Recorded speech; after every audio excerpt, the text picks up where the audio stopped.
¡Tiempo! Ya siempre en el 2, 3, 2, 1. Por eso como para tirar la inspiración no hay ninguno.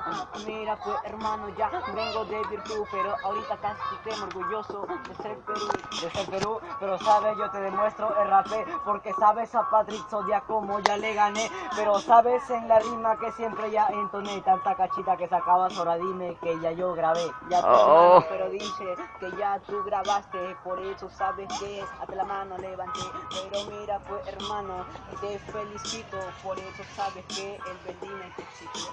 Te excitó, pero sabes, la rima siempre encajó, porque sabes, este huevón Zodiac siempre le ganó, pero sabes, mi hermano, sabes, tú ya te trabas, pero yo no era que por Facebook yo siempre me votaba. Ya pero hermano, yo no me voto solamente en el rap soy devoto, pero mira hermano, sabes, ya te pica el poto, mira hermano, así como lo puedo decir, yo ya rimar con un gastar y la base también le puedo ya inspirar. Ya, pero sabes, hoy día yo te gano, claro que me va a picar el poto, porque en esa hueva solo hay un gusano, y ni siquiera puede entrar, ni siquiera hace costillas, porque sabes, no representa hacer rap de todo ventanilla. Ya hermano, pero te dice ya de todo ventanilla, porque mejor vete pa' tu casa y con tu mochila, pero aunque sea hermano, siempre te llevo la delantera y grabo 2 canciones, huevón, y tú porque lo hago una sola. Una sola, eso no importa la cantidad, lo que importa es tu letra y lo que importa calidad, eso es lo que importa para que la gente te pueda escuchar, el verdadero mensaje que a todo el Perú le puedes dar. ¡Tiempo!